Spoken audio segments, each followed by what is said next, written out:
Alhamdulillah alladzi hadana lihadza wa ma kunna linahtadiya laula an hadanallah. Asyhadu an la ilaha illallah wahdahu la syarikalah wa asyhadu anna Muhammadan abduhu wa rasuluh arsalahu bil haqqi basyiran wa nadhira wa da'iyan ila Allah bi idnihi wa sirajan munira.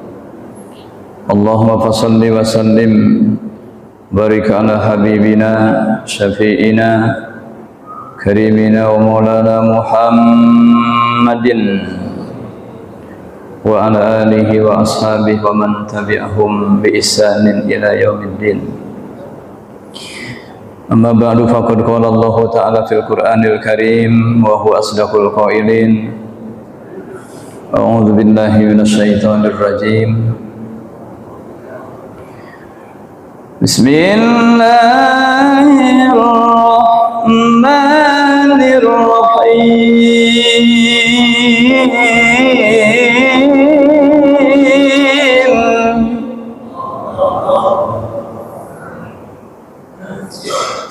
Ya ayyuhalladzina amanu kutiba alaikumus shiyam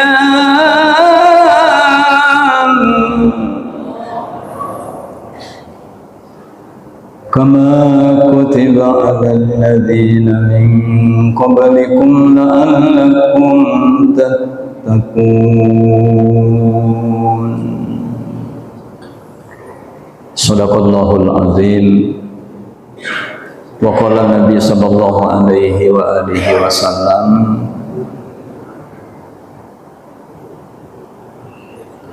qad ja'akum syahrun mubarak syahrun azim ila akhirih hadis. An Salman rawahu Ibnu Khuzaimah fi sahihihi. Jamaah subuh yang dimuliakan Allah, gimana kabar subuh pagi ini? Kalau saya tanya gimana kabar, jawab ya, alhamdulillah, luar biasa, Allahu Akbar ya. Saya ulang ya, kita tes konsentrasinya. Jamaah, gimana kabar subuh hari ini? Kurang mantap nih, berarti sahurnya nggak maksimal ini ya. Sekali lagi, gimana kabar subuh hari ini? Takbir. Mantap berarti sahurnya ya. Alhamdulillah, alhamdulillah, alhamdulillah, kembali kita bersyukur kepada Allah atas segala nikmat yang Allah berikan, terutama sehat, panjang umur disertai sehat. Dua nikmat yang sering saya sampaikan, Aid Al-Qarni dalam bukunya La Tahzan. Kalau kau punya dua nikmat itu, maka seolah kau punya dunia dan isinya ya. Disempurnakan lagi dengan nikmat terbesar, iman Islam, alhamdulillah, sehingga dengan berkumpul semua nikmat itu kita dapat mengayunkan kaki kita ke tempat yang mulia ini. Nabi janjikan buat orang-orang yang demikian, satu langkah menghapus dosa, satu langkah meninggikan derajat. Bahkan Nabi bersumpah, wallahi, wallahi, demi Allah, aku bersumpah dengan iman, orang yang kerap kali ke masjid tentu untuk ibadah kepada Allah Subhanahu wa ta'ala. Salawat teriring salam mudah-mudahan senantiasa Allah curahkan pada uswah hasanah kita semua, suri tauladan kita semua, tak lain dan bukan kecuali junjungan kita Nabi besar Muhammad, junjungan kita Nabi besar Muhammad. Semoga tercurah pada keluarga, sahabat dan semua pengikut, mudah-mudahan kita termasuk di dalamnya, amin ya rabbal. Sedikit mengingatkan satu hadis yang datang dari Ka'ab bin Ujrah radhiyallahu an. Di akhir Sya'ban Nabi berkhutbah dalam satu khutbahnya. Di masa Nabi mimbar itu bertangga. Sampai hari ini masih banyak masjid-masjid yang betul-betul ittiba ya. Di sini ada tangga juga sih, cuma tangganya ketutupan dinding ya. Mungkin dengan niat supaya kalau khotib pegang teks ada sandaran yang untuk menempatkan teks itu ya. Nah, it's okay, nggak masalah ya. Yang jelas di salah satu tangga itu, di tingkat tangga itu mungkin sudah masyhur hadis ini, tinggal periwayatannya barangkali masing-masing kita ya. Ada yang ingat lupa ya. Tangga pertama Nabi didatangi malaikat Jibril ya, pada khutbah itu, dan Nabi disuruh mengucapkan amin. Tangga pertama Jibril mengatakan, ya Muhammad, merugi umatmu yang dia mendapati bulan Ramadan tapi dia tidak mendapat ampunan, artinya dibiarkan Ramadan berlalu begitu saja. Maka Nabi mengatakan amin. Tangga kedua Jibril alaihi salam menyampaikan, ya Muhammad, celaka umatmu yang dia disebut namaku tapi dia enggan bersolawat kepadamu. Nabi Muhammad disuruh mengucapkan amin. Kita tes lagi ya. Salawat dan salam semoga senantiasa terlimpah Allah curahkan kepada uswah hasanah kita semua, junjungan kita Nabi besar Muhammad. Lebih mantap nih setelah mendengar hadis yang baru disampaikan ya. Kemudian yang ketiga, merugi umatmu yang dia mendapati orang tuanya masih hidup sampai lanjut. Alhamdulillah. Kalau lihat wajah-wajahnya kayaknya masih ada semua orang tuanya ini ya, alhamdulillah. Tapi ada yang di alam dunia juga, mungkin ada yang di alam kubur ya. Kata Nabi, merugi dia ya, merugi dia. Dia tidak sempat masuk surga karena tidak banyak bakti kepada keduanya.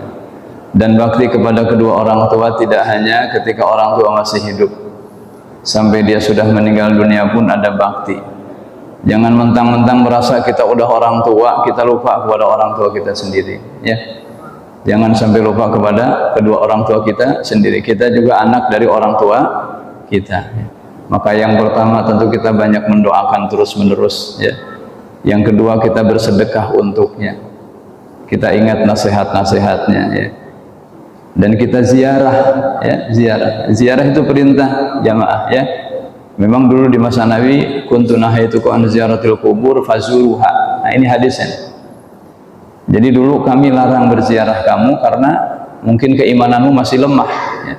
Banyak kesalahan-kesalahan dalam ziarah, tapi sekarang imanmu sudah kuat, ngajinya seminggu 2-3 kali, fazuruha, maka silahkan berziarah. Imam Ibnu Qayyim al-Jauziyah menyebutkan di antara hikmah ziarah itu adalah mengingatkan engkau kepada kehidupan akhirat.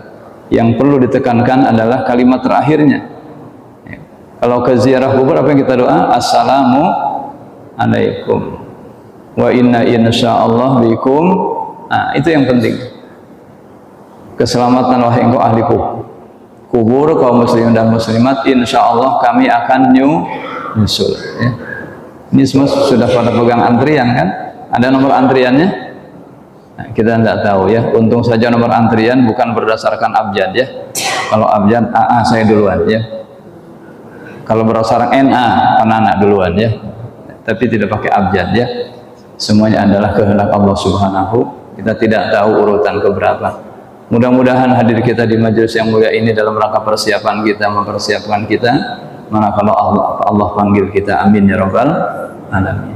Jamaah yang dimuliakan Allah, untuk lebih menyemarakkan majelis ini, dalam satu hadis juga yang datang dari Salman radhiyallahu an, setelah Nabi menjelaskan apa itu keutamaan Ramadan, maka beliau sampaikan ada 4 hal yang hendaknya engkau memperbanyak ya, memperbanyak di bulan Ramadan itu. Walaupun memang para perawi hadis gitu ya, biasa kalau dalam ilmu hadis itu ada yang melemahkan ya, ada yang menganggap hasan, dan itu udah biasa ya. Tapi bukan karena doif gitu ya, terus nggak diamalkan, enggak begitu ya. Itu di antara ulama sendiri itu banyak khilaf bagaimana pendapat ulama tentang penggunaan hadis doif ya. Jadi enggak karena kita bilang doif tertolak, tidak ya. Doif dengan maudhu itu beda ya. Jamaah yang dimuliakan Allah Subhanahu wa taala, 4 hal itu ya, kata Nabi, 2 yang membuat Tuhanmu itu suka. 2 adalah yang engkau peroleh untuk dirimu sendiri. Ini sering kita baca kalau ada jeda di antara tarawih, ya. Tarawih itu apa jamaah? Jamaah, tarawih artinya istirahat, santai-santai, ya. Jadi khair ahsan di antara jeda itu daripada kita ngobrol kiri kanan ngalor ngidul ngetan ngulon, ya, apa itu? Ngalor ngidul ngetan ngulon, bahasa mana itu, ya? Yang mendingan kita buat berzikir. Sejenak kita semarakkan majelis ini bersama dengan 4 perkara itu. Asyhadu an la ilaha illallah. Tuh 2. Astaghfirullah. Nas'aluka ridhaka wal jannah wa na'udzu bika min sakhatika wan nar. Saya kira jamaah sudah hafal semua tuh. 2 lagi bersama. Asyhadu an la ilaha illallah. Astaghfirullah. Nas'aluka ridhaka wal jannah wa na'udzu bika min sakhatika wan nar. Sekali lagi, asyhadu an la ilaha illallah. Astaghfirullah. Nas'aluka ridhaka wal jannah wa na'udzu bika min sakhatika wan nar. Ditambah dengan kalimat pada riwayat hadis lain, memang ini hadis terkait dengan Lailatul Qadar, tapi itu bisa diamalkan supaya kita beroleh malam Qadar itu. Riwayatnya dari Aisyah radhiyallahu anha, disambung dengan kalimat zikir, Allahumma innaka afuwan. 1, 2. Allahumma innaka afuwan tuhibbul afwa fa'fu anna. Allahumma innaka afuwan tuhibbul afwa fa'fu anna. Allahumma innaka afuwan karim tuhibbul afwa fa'fu anna ya karim. Nanti bisa dilanjut masing-masing, baik dalam perjalanan, ya, kan agak susah tuh ya megang mushaf, ya, kita perbanyak kalimat itu. 2 hal yang Allah suka ini 2 kalimat. Pertama syahadat dan istighfar. Kenapa Allah suka? Ya, karena di alam ruh saat itu kita udah berjanji. Al-A'raf 172, ketika Allah tanya alastu birabbikum, adakah aku ini Tuhanmu? Maka kita semua nih, termasuk orang-orang yang hari ini kafir, munafik, murtad, ya, penyembah api berhala, itu jawabnya sama tuh. Qalu bala syahidana. Benar engkau itu Tuhan kami. Kami menyaksikan akan hal itu. Maka ketika ada manusia yang menguatkan kesaksian itu di dunia, wajar kalau Allah senang dengan kalimat syahadat itu, ya. Alaiha nub'ats, alaiha nahya, alaiha namutu, alaiha nub'ats. Dengan kalimat itu, ya Allah, kami hidup, kami mati. Dengan kalimat itu pula insya Allah kita dibangkitkan, ya. Yakni kalimat la ilaha illallah. Itulah yang semestinya menjadi target dalam hidup ini. Bagaimana di akhir hayat kita itu la ilaha, itu puluhan tahun, ya, seorang bergelimang dengan maksiat, beberapa saat mau meninggal Allah kasih petunjuk sehingga dia mampu mengucapkan la ilaha, maka hapus semua dosanya insya Allah, ya. Mudah-mudahan hari ini sampai akhir hayat kita diistiqomahkan dengan kalimat itu, amin ya rabbal alamin. Istighfar, ya, istighfar kalimat yang sederhana, habis sholat istighfar, ya. Kemudian habis saat sholat pun juga beristighfar, ya.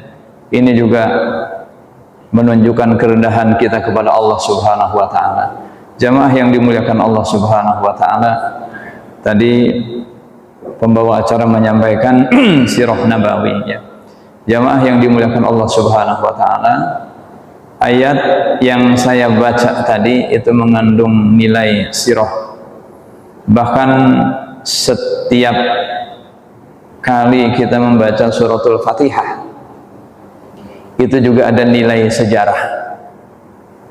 Jamaah yang dimuliakan Allah Subhanahu wa taala, suratul Fatihah disebut dengan Ummul Quran, induknya Al-Quran, suratul asas ya. Kenapa? Karena memang dalam surah Al-Fatihah itu mengandung semua isi dan kandungan Quran. Isi dan kandungan Quran itu berisi tentang akidah, tauhid, berisi tentang ubudiyah, ibadah kepada Allah, berisi tentang muamalah, akhlak, dan yang keempat tadi berisi tentang nilai sejarah. Dari mana nilai sejarah di surah Al-Fatihah itu? Itu pada ayat yang terakhir ketika imam membacakan, ketika kita mohon kepada Allah, ya Allah tunjuki kami ke jalan yang lurus, tunjuki kami ke jalan yang lurus, tunjuki kami ke jalan yang lurus. Mana jalan yang lurus itu? Jalan yang telah engkau beri nikmat kepada mereka. Telah engkau beri nikmat, telah engkau beri, berarti orang-orang terdahulu. Bukan jalan yang engkau murkai dan bukan pula jalan orang-orang yang tersesat. Itu yang pertama.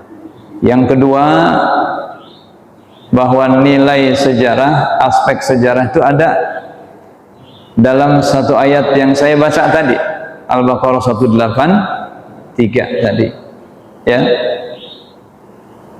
Potongan ayatnya sederhana, karena kita merupakan bahasannya bahasan kajian, maka saya coba menyampaikan aspek yang kita dalami. Jadi aspek sejarahnya itu apa? Aspek sejarahnya itu kama kutiba alal ladzina min qablikum, sebagaimana diwajibkan kepada orang sebelum kamu. Apa nih tujuan Allah menyampaikan ayat ini? Jamaah, halo. Kalau saya halo jawab hai ya. Halo, halo. Hai, jawabnya gitu ya. Campur merem kayak ini. Jamaah, halo. Halo. Hai. Hai. Halo, halo, hai. Dibalik, halo, hai, ya. Hai, halo, hai. Hai, halo. Jamaah yang dimuliakan Allah Subhanahu wa taala.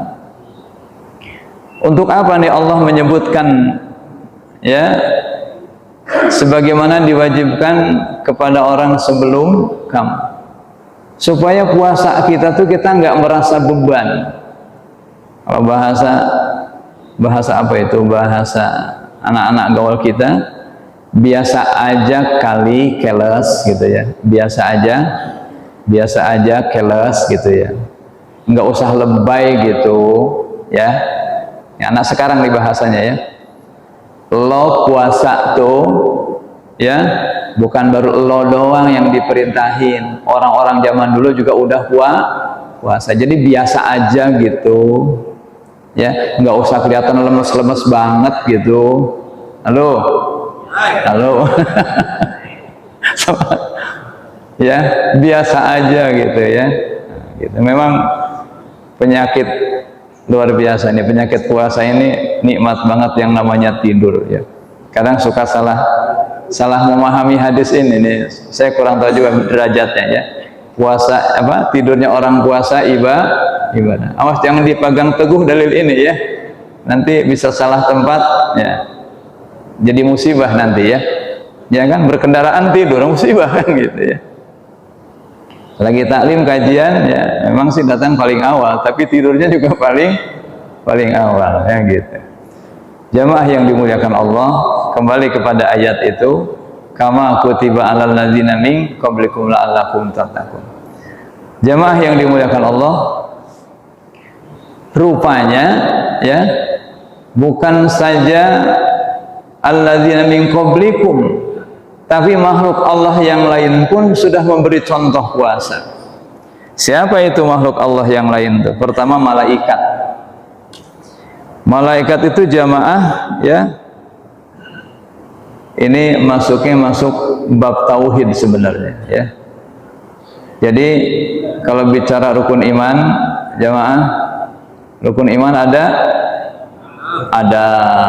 ya, ada rukun iman ada. Jumlahnya berapa?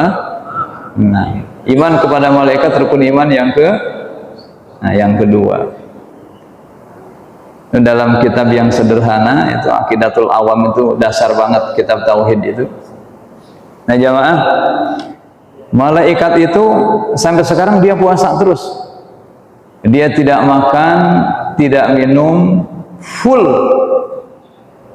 ya, full dia.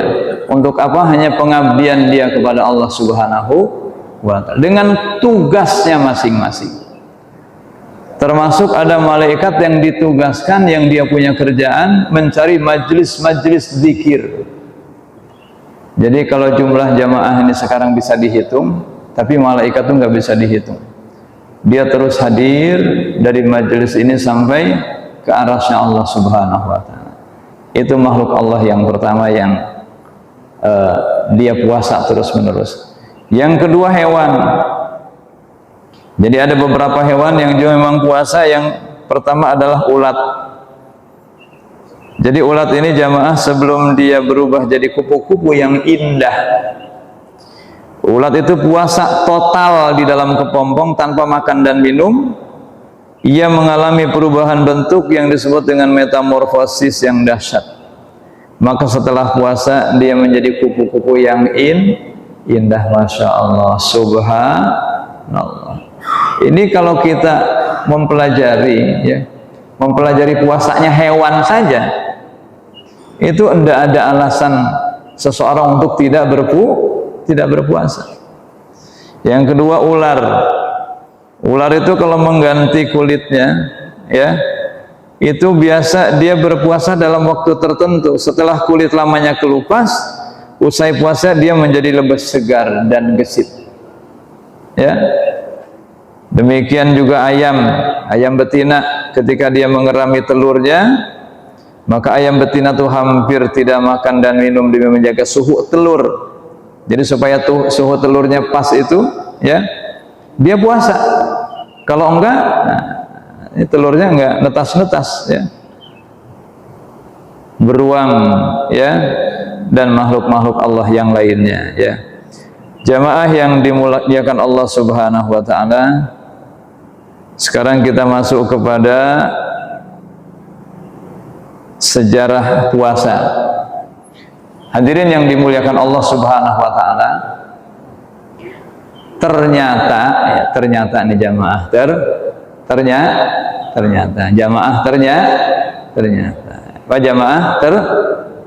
ternyata perintah puasa ini bicara sejarah ini, itu diperintahkan bukan pada periode Mekah, bukan pada periode sebelum Nabi hijrah ke Madinah.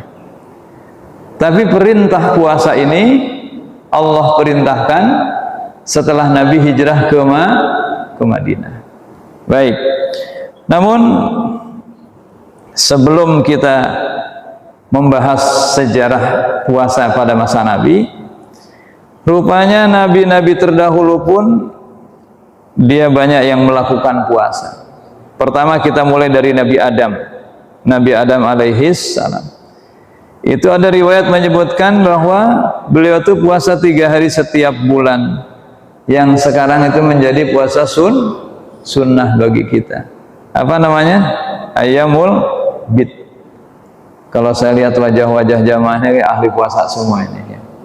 Puasa sunnahnya rajin-rajin ya. Buktinya Ramadan kuat sebulan ya, alhamdulillah ya. Jadi apa tadi? Puasa 3 hari setiap bulan. Tanggal berapa? Bukan akhir bulan, bukan ya? Karena habis terima gaji gitu ya, bukan ya?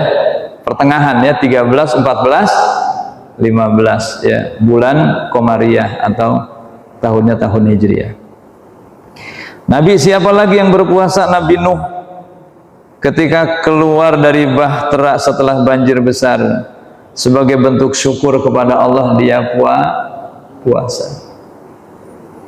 Ada lagi nabi lain ya, Nabi Daud alaihi salam dikenal dengan puasa selingnya, sehari puasa sehari tidak. Dalam satu hadis ya disebutkan ahabbus salati ilallah salati Daud wa ahabbus siyami ilallah siyami Daud. Salat yang paling aku sukai salatnya Nabi Daud, puasanya juga puasa Nabi Daud. Dan ini menjadi satu puasa sunnah bagi kita. Saya lihat juga kalau dari wajah jamaah ini kayaknya puasa Daudnya udah pada hebat semua nih. Amin ya rabbal alamin ya. Dalam bahasan ilmu usul itu ada bab namanya syar'u man qablana, syariat sebelum kita, syariat sebelum umat Nabi Muhammad SAW. Melihat memang ada maslahat dan kebaikan, maka syariat itu menjadi tetap diperintahkan kepada kita umat Nabi Muhammad SAW. Itu seperti beberapa puasa sunnah, namun cuma beda status hukumnya saja. Tadi puasa pertengahan itu ya, puasa Nabi Adam. Karena kalau kita nggak ngupas sejarah, nggak tahu nih puasa dari mana asalnya kan, begitu. Kemudian puasa seling masyhur sepertinya. Ini puasa Nabi Daud. Ya, ini juga menjadi satu sunnah. Ya. Nah kalau kita tidak mampu, ya Senin Kemis dulu lah. Ya. Bagaimana kalau Senin berat ini berangkat pagi, mulai Kemis dulu ya nggak apa-apa. Ya. Nah, nanti saya ingatkan lagi bahwa setelah 31 bulan kita berpuasa ini ya, 29 kah 30 kah, insya Allah kita niat dari sekarang untuk melanjutkan dengan puasa sunnah 6 hari di bulan Syawal itu. Ada keutamaan siapa yang berpuasa Ramadan dilanjut dengan 6 hari di bulan Syawal, maka dia seperti puasa seumur hidup sepanjang tahun. Alhamdulillah puasanya 36 hari, sebulan ditambah 6 hari, tapi pahalanya sepanjang tahun. Alhamdulillah. Kayaknya rugi dah ya, rugi. Kan puasa Syawal setahun sekali, betul nggak? Ada nggak yang Syawalnya 2 kali? Nggak ada ya, gitu. Kita niat yang mudah-mudahan diberikan kekuatan untuk melakukan itu. Amin ya rabbal alamin. Jamaah yang dimuliakan Allah Subhanahu wa taala. Rupanya dalam peradaban kuno dan agama lain pun itu banyak ya, di antara mereka yang berpuasa. Pertama Mesir kuno, itu para pendeta mereka tuh puasa, menyucikan diri sebelum ya masuk ke kuil ya, kuil, tahu kuil? Nah, itu sebelum masuk dia puasa dulu. Demikian juga Yunani kuno ya, filosof seperti Pitagoras, Plato ya. Saya ingat dulu ya, ketika ujian filsafat umum, sampai sekarang saya masih ingat tuh dosennya itu, Dr. Anda Junadah Al-Munawwarah. Itu ujian filsafat umum tuh lisan. Coba Agus Salim kau sebutkan filsafat Sokrates, bandingkan dengan Anaximenes, Anaximandros, Pitagoras dan lainnya yang sekarang udah lupa lagi ya, karena nggak banyak di murojaah ya.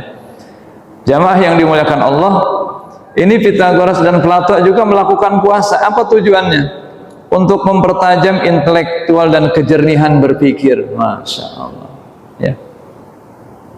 Hindu, Buddha juga puasa, dilakukan untuk disiplin diri, meditasi, mendekatkan diri pada sisi spiritual. Yahudi juga mengenal hari apa? Hari Yom Kippur, hari pengampunan, di mana mereka juga berpuasa penuh. Nah, kita masuk kepada puasa Ramadan ini ya. Jamaah yang dimuliakan Allah Subhanahu wa taala. sebelum turun ayat Al-Baqarah tadi 183, Nabi kita juga pernah berpuasa, ya. Puasanya apa? Puasanya itu pada tanggal 10 Muharram yang dikenal dengan puasa Asyura, ya. Dan 3 hari setiap bulan. Itu diantara keutamaannya Asyura itu apa? Menghapus dosa setahun yang lalu, ya. Jamaah yang dimuliakan Allah Subhanahu wa taala, jadi perintah puasa Ramadan itu Allah perintahkan pada tahun kedua, ya, setelah 2 tahun Nabi hijrah ke Madinah, kurang lebih, ya. Jadi kalau berbicara waktu itu kadang-kadang ahli tarikh ada khilaf. Kita sepanjang tahun aja ada khilaf terus aja, ya. Ini 1 Ramadan Rebo Kamis, Kamis Rebo, Rebo Kamis, ya. Ada yang hitung pakai kancing, ya. It's okay, nggak masalah, ya.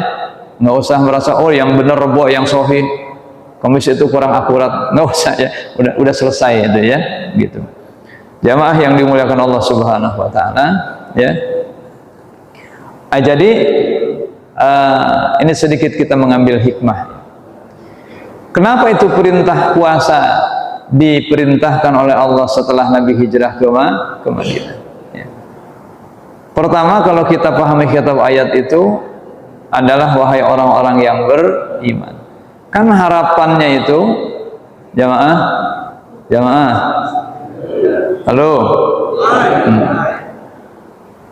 kita orang tua nih, ya, kita perintahkan kepada anak kita dengan suatu perintah. Tujuannya apa itu tujuannya?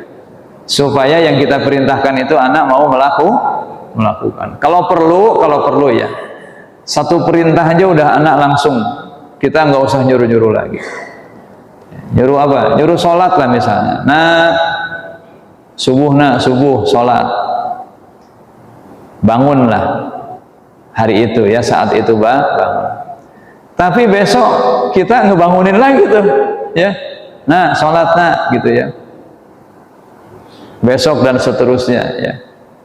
Sampai ada dalam satu seminar itu salah satu peserta tanya, ya, Ustaz, Pak, ya, moderator, penulis, pemberi materi, apalah namanya, ya. Bagaimana caranya, ya, bagaimana caranya? Yang tanya seorang ibu nih. Saya suruh anak sholat sekali itu langsung mantep, besok saya nggak nyuruh-nyuruh lagi. Maka sang pemateri ini balik nanya, kira-kira kalau ibu nyuruh anak suruh sholat sekali langsung mau, terus ibu nggak nyuruh-nyuruh lagi, kira-kira kerjaan ibu besok apa, ya, gitu. Halo, kira-kira kerjaan ibu besok apa? Dia bingung juga, kan setiap kali ibu nyuruh itu kan itu sudah nilai pahala.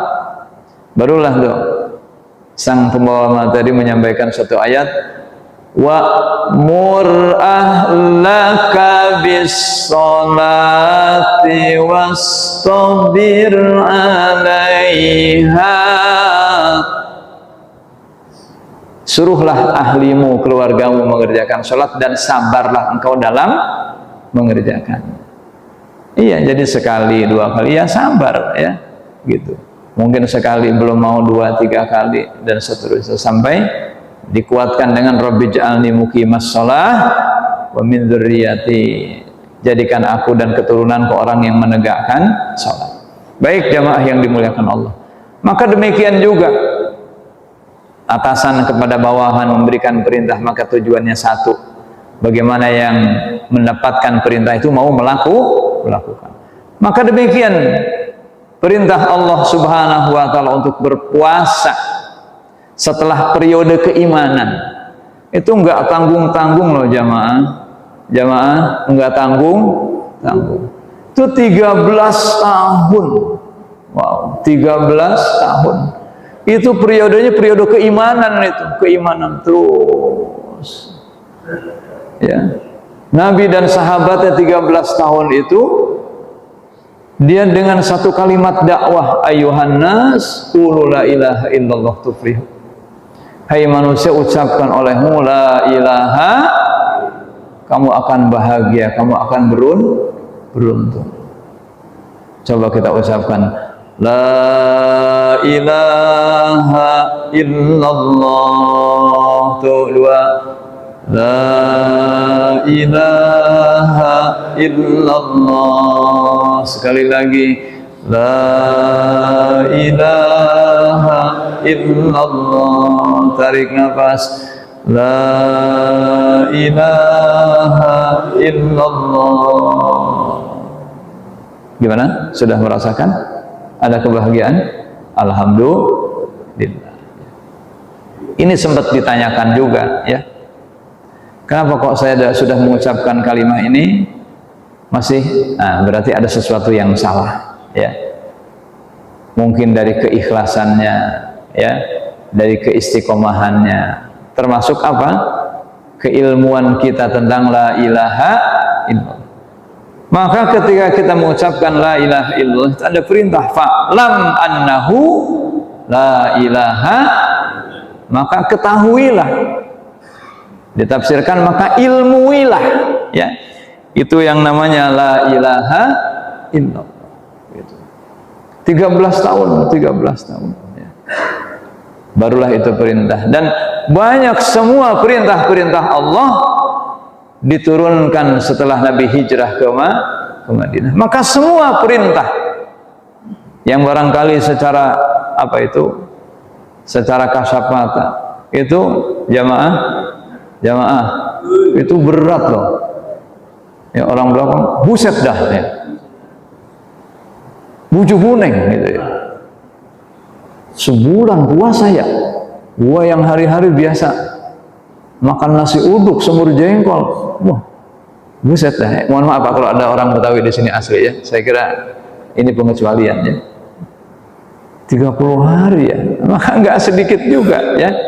Yang barangkali secara di hadapan manusia keluarganya dia puasa, ya. Tapi di perjalanan, oh kita baik sangkalah dia musafir gitu, ya. Tapi musafir yang disengaja, ya. Biar saya nggak kena beban ancaman, udah kita musafir lah, ya, supaya rada ringan begitu, ya. Tapi kan Allah Maha tahu siapa niat hamba sesungguhnya. Jamaah yang dimuliakan Allah Subhanahu wa taala, kembali kepada ayat ini, ya. Jadi kalau bukan karena keimanan, ya, itu orang nggak akan mampu itu, ya. Kalau salah-salah niat, seperti pernah saya sampaikan pentingnya niat dalam satu amal, ya. Kemudian satu lagi, Allah Subhanahu wa taala walaupun ini itu kan saklek itu, ya. Nggak ada tawar-tawar itu. Kutiba alaikumus wajib. Kadang kan kalimat wajib ini, ya, kalau kita baca dalam ilmu usul fiqh itu ada satu kaidah al-aslu fil amri lil wujub. Pada dasarnya perintah itu wajib. Ila madalla ala dalil an khilafih, kecuali ada dalil yang memperselisihkannya, yang mengecualikannya, maka dia berubah dari wajib menjadi sunnah, ya. Jamaah yang dimuliakan Allah Subhanahu wa taala, tapi begitu arif dan bijaksananya Allah. Ayat berikutnya, siapa yang diantaramu dalam perjalanan sakit, maka dia boleh berbuka, tapi dengan syarat kau ganti di hari yang lain. Asyik nggak? Jamaah, asyik nggak? Asyik nggak Islam itu? Asyik, indah, saklek mutlak, tapi ada, iya. Ini kalau kita baca hikmah tasyri' al-islami, hikmah syariat Islam itu, ya, memang orang kalau memandang, melihat dari luar, oh kejam banget Islam itu, ya, suruh sebulan menahan lapar, ya. Nah, jamaah yang dimuliakan Allah Subhanahu wa taala, itulah, ya, hikmahnya Allah Subhanahu, begitu arifnya begitu hakimnya Allah, bijaksananya. Maka banyak ayat menyebutkan ya penyebutan sifat Allah, innallaha kana aliman hakima wa kana Allah bikulli syai'in hakima alima, dan seterusnya. Jamaah yang dimuliakan Allah Subhanahu wa taala, sedikit lagi membedakan puasa kita dengan orang-orang sebelumnya. Nah, kalau pertama dari segi waktu, ya, dari segi waktu. Jadi orang-orang terdahulu itu puasa ada yang sampai 40 hari. Kalau kita hanya 29 sampai 30 hari. Sepakat puasa 1 bulan. Sepakat ya? Puasa itu 1 bulan. Mau 29, mau 30, kita tunggu nanti. Yang penting dalilnya juga sama. Sumu li ru'yatih wa aftiru li ru'yatih. Berpuasalah ketika melihat bulan, berbukalah engkau ketika melihat bulan. Itu yang pertama. Kemudian dari segi aturan, ya, ini umat-umat terdahulu termasuk Nabi Zakaria itu ada istilah puasa dari bicara. Dalam satu ayat, inni nazartul rahmani sauma, saya berpuasa itu maksudnya apa? Menahan bicara. Kalau kita berpuasanya nggak nahan bicara, tetap bicara yang baik, tapi nahan bicara dari perbuatan yang tidak baik, gibah, namimah, dan seterusnya. Puasa kita itu menahan lapar, haus, nafsu, dan menjaga lisan. Jadi menjaga lisan dari fajar sampai maghrib. Kalau orang-orang sebelum kita, alladzina min qablikum, itu dia puasanya apa? Untuk penyucian, ritual tolak bala, ya, meditasi. Tapi tujuan puasa kita apa? Diteruskan dalam ayat itu, la'allakum tattaqun, la'allakum tattaqun, agar kita menjadi hamba Allah yang bertakwa. Sekarang saya bertanya kepada diri saya sendiri, dan kita masing-masing bertanya kepada diri kita sendiri, ya. Sudahkah puasa yang kita lakukan itu mengangkat derajat kita kepada apa namanya?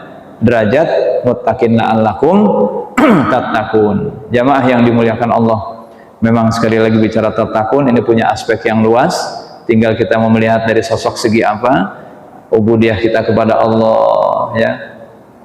Kemudian bagaimana ubudiyah kepada sesama, ya, baik itu terkait infak, sedekah, ya, membantu dan sebagainya. Kita tinggal melihat dari sisi mananya, ya. Karena aspek takwa itu begitu luas, ya, maka terus menerus, ya dari tahun ke tahun, la'allakum, setidaknya, ya, andai dia tidak mempertahankan, ya, dia tidak meningkatkan, ya, tapi tentu yang menjadi ibrah pelajaran, ya, tahun lalu menjadi satu evaluasi bagaimana puasa tahun ini kita bisa lebih baik dari puasa sebelumnya. Amin amin ya rabbal alamin. Jamaah yang dimuliakan Allah, mungkin ini yang bisa disampaikan, kurang lebih mohon maaf. Pembawa acara, apa ada satu yang mau cukup baik. Jamaah yang dimuliakan Allah, kita angkat dua tangan kita mohon kepada Allah Subhanahu wa taala, mudah-mudahan Allah berikan kekuatan lahir batin kepada kita menuntaskan ibadah puasa kita pada tahun kali ini. Kita awali umul Quran, Al-Fatihah. Bismillahirrahmanirrahim. Ar-Rahman maliki yaumiddin. Iyyaka na'budu wa iyyaka nasta'in. Ihdinas siratal mustaqim. Shiratal ladzina an'amta 'alaihim ghairil maghdubi 'alaihim waladdallin. Silakan diaminkan dalam hati. Allahumma shalli wa sallim wa barik ala sayyidina Muhammad sallallahu ajmain. Ya Allah, Tuhan kami, puji dan syukur untuk-Mu yang telah begitu banyak menganugerahkan nikmat kepada kami, lahiriah, batiniah, dari ujung kuku sampai ke ujung rambut, dan nikmat-nikmat lain yang kami tidak bisa menyebutnya, termasuk nikmat hadirnya kami di bulan Ramadan ini. Ya Allah, ya Tuhan kami, tapi kami menyadari benar bahwa puasa ibadah kami masih jauh dari kesempurnaan. Ya Allah, ya Tuhan kami, ampuni, maafkan kami segala kelalaian kami, kealfaan kami, ketidakkhusyuan kami, ketidakistiqomahan kami dalam ibadah kepada Engkau. Selanjutnya bimbing kami ya Allah, bimbing kami ya Allah, jangan Engkau tinggalkan bimbingan kepada kami ya Allah, untuk terus menerus memperbaiki ibadah kami ya Allah. Ya Allah, kami tidak tahu apakah Ramadan ini Ramadan terakhir bagi kami, ya Allah. Ya Allah, ya Tuhan kami, tapi kami masih berharap terus, ya Allah, agar kami masih berjumpa kembali pada Ramadan-Ramadan berikutnya, karena kami masih merasa sebegitu banyak masih kekurangan-kekurangan kami. Ya Allah, Tuhan kami, ampuni juga dosa dan kesalahan kedua orang tua kami, ibu bapak kami, baik yang masih bersama dengan kami atau sudah mendahului kami. Yang masih bersama dengan kami, barokahkan hidupnya, dijadikan sisa hidup mengabdi ibadah pada Engkau. Yang sudah Engkau panggil lebih dahulu, ya Allah, lapangkan kuburnya, jadikan alam kuburnya sebagai taman-taman surga. Jangan Kau siksa karena salah dan khilafnya. Juga guru-guru kami yang beriman, yang telah mendidik, mengajar kami, mengenalkan kami kepada Engkau, ya Allah, barokahkan hidupnya. Mereka yang masih bersama dengan kami, berikan kesehatan untuk terus menerus membina jamaah santrinya. Dan yang sudah Engkau panggil, terima semua pengabdian ibadahnya. Ya Allah, Tuhan kami, juga seluruh kaum muslimin muslimat, anak-anak kami, setiap pasangan hidup kami, jamaah kami, ampunkan kami semuanya, ya Allah. Ya Allah, ya Tuhan kami, tidak ada yang dapat mengampuni kesalahan dosa kecuali Engkau. Ya Allah, begitu banyak salah dan khilaf kami. Mungkin laksana setinggi gunung, tapi rahmat-Mu melangit luas, ya Allah. Rahmat-Mu, ampunan-Mu melebihi daripada kemurkaan-Mu, ya Allah. Ya Allah, ya Tuhan kami, maka tidak ada yang kami harapkan kecuali ampunan rahmat-Mu, ya Allah. Allahumma qsim lana min khasyatik ma tahulu bihi baina maksiatik. Ya Allah, kurniakan kepada kami rasa takut kepada Engkau, sehingga menghalangi kami untuk durhaka kepada Engkau. Kurniakan kepada kami ketaatan kepada Engkau, hingga mengantarkan kami ke dalam surga-Mu. Ya Allah, Tuhan kami, jangan Engkau besarkan dunia di hati kami, besarkan akhirat di hati kami. Jangan Kau jadikan ilmu yang kami miliki hanya sekedar untuk tujuan dunia belaka. Ya Allah, jangan Kau berikan musibah di dalam agama kami. Ya Allah, Tuhan kami, berikan kami ilmu yang manfaat, tambah ilmu, tambah dekat kepada Engkau, bukan tambah ilmu semakin jauh kepada Engkau. Ya Allah, berlindung kami kepada Engkau dari hati yang tidak pernah khusyuk, nafsu yang tidak pernah puas. Allahumma inna nas'aluka ridhaka wal jannah, na'udzubika min sakhatika wan nar. Ya Allah, kami mohon ridho dan surga-Mu, dan kami berlindung, ya Allah, daripada kemurkaan dan neraka-Mu. Rabbana atina fid dunya hasanah wa fil akhirati hasanah wa qina adzabannar. Sallallahu ala khairi khalqi sayyidina Muhammadin wa sallallahu alaihi wasallam. Subhana rabbika rabbil izzati amma yasifun wa salamun alal mursalin walhamdulillahi rabbil alamin. Terima kasih, mohon maaf kita untuk bersama. Subhanakallah bihamdik, asyhadu an la ilaha illa anta, astaghfiruka wa atubu ilaik. Assalamualaikum warahmatullahi wabarakatuh.